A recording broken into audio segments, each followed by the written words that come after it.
estilo pinakulito.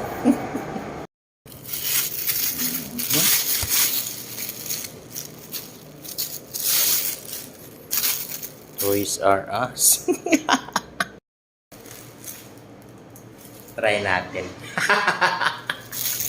Pakita natin yung talent natin.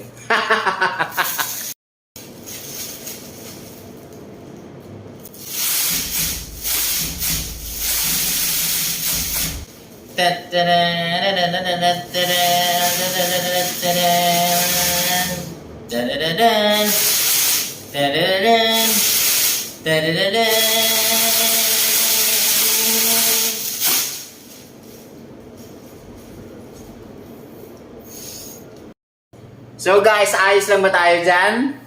Yung talent na yon, unique na unique yun, walang katumbas, no? Pwede yung pang PGT. Guys, baka naman. Tapos pwede rin pang Pinoy Idol. Di ba?